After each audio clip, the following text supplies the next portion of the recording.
Yo, what's up, everybody? I'm here with my boy JJ, and we're continuing in our series called Life Hacks. And it's just a series about wisdom, how to make good choices, what does wisdom look like? And before we dive in, since I got you here, can you just tell everybody the facts about Runky Ball and how I beat you in basketball time and time again? We're talking about life hacks, and Timmy brings up Runky Ball. Okay, he beat me in horse. Maybe three Can or we four rewind times. the tapes? He beat me in horse. How many times? Maybe 3 or 4 times. How many times have we played? Maybe Three or four times. Hey, that stays here. Okay, that stays here between us. So really the topic at hand is leadership. And we're looking at the book of Proverbs, been in the series for a little while. And, you know, Proverbs is a book of wisdom. Mm-hmm. And it's not just about how to make choices, those type things, which it is that, but it's also too, it speaks into like leadership and how to lead well. And because the guy that wrote the book was one of the greatest leaders ever. Mm-hmm. And so JJ, get us kicked off. Real simple question. Just maybe explain like what is leadership? Okay. So that's a broad question, but you know what? Thinking of it, I think leadership is someone who is encouraging to others. You know, Timmy, I'm gonna just say it because you're here. You're a fantastic leader, you know, and Thank you. So many leaders around here are so fantastic, and someone who's encouraging. So, example, in Proverbs 18:21, it says, there's power, there's life and death in the tongue. And that sticks with me so much because thinking of a great leader, someone encouraged me to bring out strengths in me that I didn't even know that I had. I'll be honest with you. And a great leader is someone who's motivating. That's awesome. You know, so That's really good. So you're telling me, based off of Proverbs, that our crew here at the movement, that they can be a leader among their friends just by being the most encouraging person in the room. yes. How about that?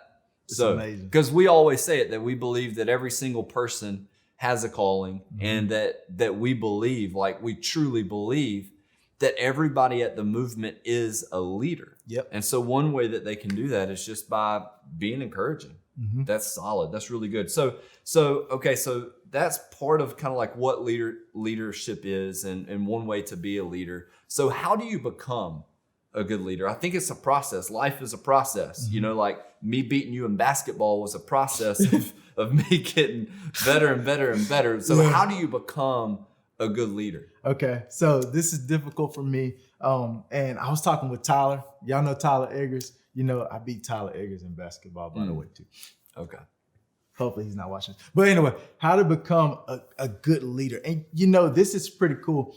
Me and Tyler talks about strengths and weaknesses.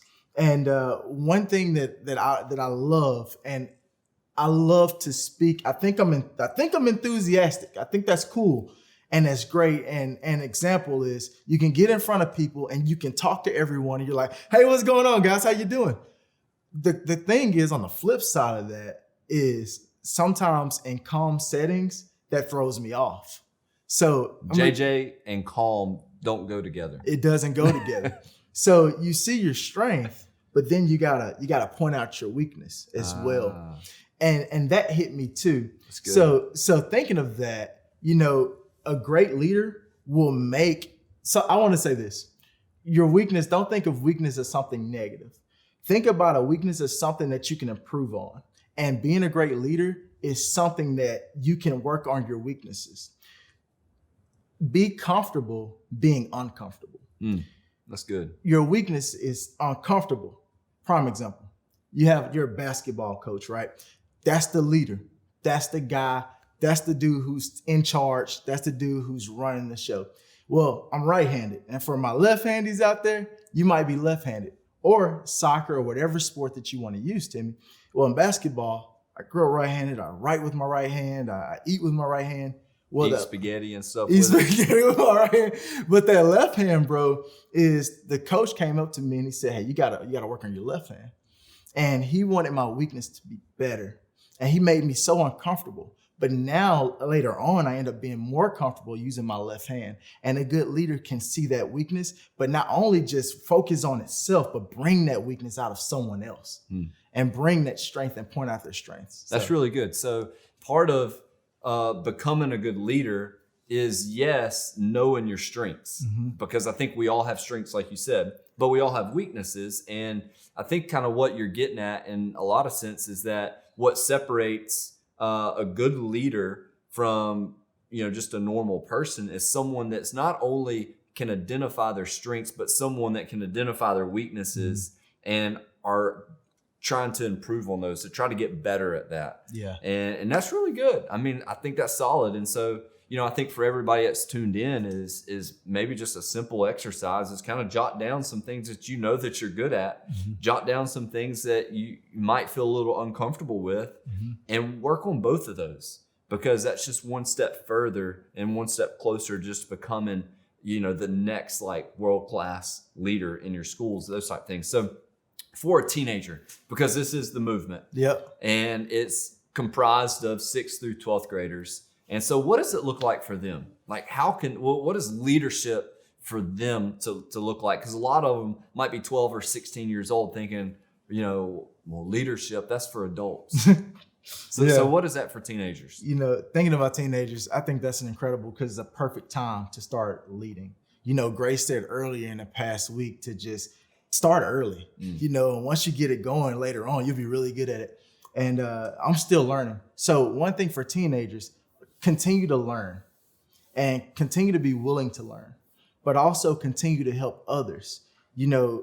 Jesus, he washed his disciples' feet and he said, do for others as I've done for you. He's the ultimate leader. Like, that's amazing. And my thing is to continue to do for others as God has done for us, but also don't follow the crowd. Yeah. Don't follow the crowd and stand out from the crowd. And if you see someone at school or someone doing something wrong or doing something bad, do the opposite. I want to encourage you to do the opposite so that you can see results from that, because someone's going to be watching you. And I think that's going to make you an incredible leader to come. Yeah, that's exactly what you said is a leader is someone that can get comfortable being uncomfortable. And one of my favorite quotes, that's going to all tie together because the dots are connecting. One of my favorite things that someone said is, why try to blend in when you are called to stand out? Yeah. And so if the crowd is going that way, it's easy just to blend in and do what the crowd's doing. Post pics the same way everybody else is posting pics, and they could be just raunchy. You know what I mean? And it's easy to blend in. But why blend in when we've been called to stand out? Yeah. Scripture says we've been called to be holy. You know what holy is? It's to be set apart. It's to be different, to look different, to act different. And I think that's what leadership is for a teenager, just like you said.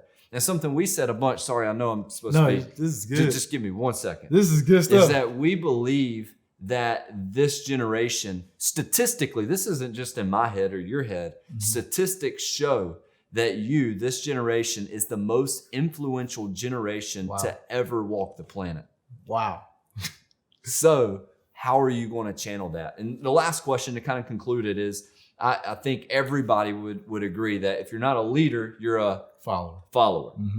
If you're a follower, you're not a leader. So So what's the difference there? What do leaders do that followers don't? I would say one thing that leaders do is they speak life into people, continue to encourage, strive to be the best version of you, seek your strengths, but also bring out the strengths in others.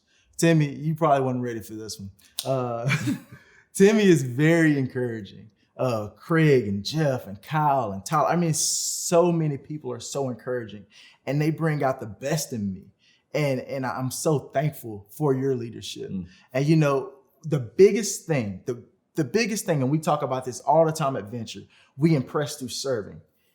And Jesus served us, ultimate leader, but also we leave an impression on others' hearts. So I think the question to wrap this whole thing up, Timmy, is a leader leaves impressions on people's heart. So the question is, who are you going to leave an impression on someone? What heart are you going to leave an impression on today is my question to the movement. That's good. That's good. So leaders serve. They serve. I like that. That's really good. Hey, JJ, thank you so much. It's been a joy. And man, thank y'all so much for being with us. And as we're continuing in our series called Life Hacks, and really just trying to figure out how to take the wisdom from Proverbs and apply it into our life to become the best leader that we can be. And can't wait to see you next time. Peace.